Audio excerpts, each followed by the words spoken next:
जय हिंद दोस्तों, मैं हेमंत साहू स्वागत करता हूं आपका अपने यूट्यूब चैनल पर। दोस्तों, हिस्ट्री की सीरीज को आगे बढ़ाते हुए हम दिल्ली सल्तनत में खिलजी वंश के सबसे महत्वाकांक्षी शासक अलाउद्दीन के बारे में पढ़ रहे हैं। इससे पहले हमने पार्ट 1 और पार्ट 2 में अलाउद्दीन खिलजी के महत्वपूर्ण फैक्टों के बारे में समझा और अब हम अलाउद्दीन खिलजी का यह तीसरा पार्ट लेकर आए हैं और उसमें देखते हैं कि किस प्रकार जब दक्षिण अभियान पर मलिक काफूर को भेजा गया था तो वहाँ पर काकतीय वंश का शासक रुद्रदेव द्वारा उसको कोहिनूर हीरा दिया गया था। और इसके बाद हमने आपसे कहा था कि हम कोहिनूर हीरे के बारे में पूरा समझेंगे कि किस प्रकार कहाँ से मिला और किस प्रकार भारत में किस किस महत्वपूर्ण शासकों के पास ये रहा और आज वर्तमान में यह कहाँ पर है। आइए देखते हैं हम कोहिनूर हीरे के बारे में। कहानी कोहिनूर की। यह मुख्य रूप से तेलंगाना में एक खदान है, गोलकुंडा खान, यह वहाँ से निकला था और इसके बाद वहाँ पर काकतीय वंश के शासक हुए रुद्रदेव, उन्होंने मलिक काफूर को यह दिया था। इससे पहले की वीडियो में हमने पढ़ लिया है कि जब मलिक काफूर ने दक्षिण अभियान किया था तो रुद्रदेव की वहाँ पे पराजय हो जाती है, तब रुद्रदेव मलिक काफूर को यह भेंट कर देते हैं। इस प्रकार यह विभिन्न शासकों के शासनकाल में या उन्हीं के पास यह हीरा रहता है। इस प्रकार जब हम मुगल पढ़ेंगे तो हम शाहजहाँ के बारे में पढ़ेंगे।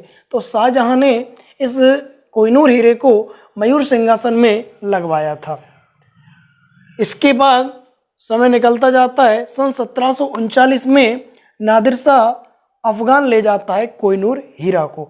जब यह अफगान ले जाता है तब वहाँ पर एक शासक होते हैं अफगान शासक शाह शुजा, तो वह शाह शुजा महाराज रणजीत सिंह को यह कोहिनूर हीरा भेंट कर देते हैं। हमने देखा कि यह तेलंगाना की गोलकुंडा खान से निकला। काकतीय शासक रुद्रदेव ने मलिक काफूर को दिया और इस प्रकार शाह शुजा ने इसको मयूर सिंहासन में लगवाया। मयूर सिंहासन में लगवाने के बाद हमने देखा 1739 में नादिर शाह अफगान ले जाता है और अफगान का शासक शाह शुजा, जो कि नादिर शाह के बाद हुए होंगे, शाह शुजा रणजीत सिंह को यह भेंट कर देते हैं, यानी दोबारा से ये इंडिया में ही आ जाता है। इसके बाद सिख शासक दिलीप सिंह हुए हैं, जो कि 1849 में महारानी विक्टोरिया को दे देते हैं और वर्तमान में कोहिनूर हीरा इंग्लैंड के ताज में स्थित है। तो ये हमने कोहिनूर हीरा के बारे में महत्वपूर्ण फैक्ट इनके बारे में हमने यहाँ पे चर्चा की है। और हम देखते हैं अलाउद्दीन के वास्तुकला में इसने क्या क्या निर्माण करवाया था। तो वास्तुकला अलाउद्दीन द्वारा निर्मित इसने दिल्ली में अलाई दरवाज़ा बनवाया, ये सब दिल्ली में बनवाया। इसने अलाई दरवाज़ा दिल्ली में बनवाया अलाउद्दीन खिलजी ने। सीरी का किला भी इसी ने बनवाया। हजार खंबा महल, ये भी दिल्ली में इसी ने इसको निर्मित करवाया। और जमैयत खाना मस्जिद, ये भी अलाउद्दीन खिलजी ने दिल्ली में ही इसका निर्माण करवाया था।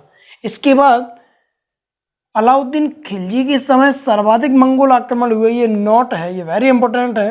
क्वेश्चन आ सकता है कि किस शासक के समय, किस सुल्तान के समय सबसे अधिक मंगोल आक्रमण हुए, तो आपको आंसर लगा देना है अलाउद्दीन खिलजी के समय सर्वाधिक मंगोल आक्रमण हुए हैं। इस प्रकार मृत्यु हो जाती है इसके 2 जनवरी 1316 को। 1316 में इसकी अलाउद्दीन खिलजी की मृत्यु हो जाती है, यानी 1296 से 1316 लगभग 20 साल इसने अपना शासन किया है, कार्यकाल संभाला है और इसके बाद इसकी 1316 में मृत्यु हो जाती है। इसके बाद लगभग 3 शासक और आते हैं खिलजी वंश में, जो कि अयोग्य होते हैं। उनका शासनकाल ज़्यादा लंबे समय तक नहीं चल पाता है और इनसे भी ज़्यादा क्वेश्चन नहीं पूछे जाते हैं, इसलिए हम इनके बारे में डिटेल में पढ़ने वाले नहीं हैं, केवल उनके नाम जिक्र कर लेते हैं। इनके बाद अलाउद्दीन के बाद शिहाबुद्दीन उमर आता है और इसके बाद मुबारक खिलजी आता है, जो कि स्वयं को खलीफा मानता था और ये बताया जाता है कि स्त्री वस्त्र पहन करके दरबार में भी आ जाया करता था। इसके बारे में ज़्यादा क्वेश्चन नहीं पूछे जाते हैं। इसके बाद नासिरुद्दीन खुसरो शाह। नासिरुद्दीन खुसरो शाह के बारे में आता है, यह मूल रूप से हिंदू था। नासिरुद्दीन खुसरो शाह मूल रूप से हिंदू था। यह अंतिम शासक हुआ है खिलजी वंश का। और इसके बाद गाजी मलिक आता है जो कि तुगलक वंश की स्थापना करता है। दोस्तों अब हम इसके बाद तुगलक वंश के बारे में पढ़ेंगे। तो नेक्स्ट वीडियो में हम तुगलक वंश के बारे में पढ़ने वाले हैं। तो दोस्तों प्लीज़ आप इस वीडियो को, यदि आपको अच्छी लगती है तो प्लीज़ आप इस वीडियो को लाइक करें, चैनल को सब्सक्राइब करें और ज़्यादा से ज़्यादा आप इसको शेयर करें और मुझे कमेंट करके बताएं कि आपको यह वीडियो कैसी लगी। तब तक के लिए आप हमारे चैनल पर बने रहें। बहुत बहुत धन्यवाद।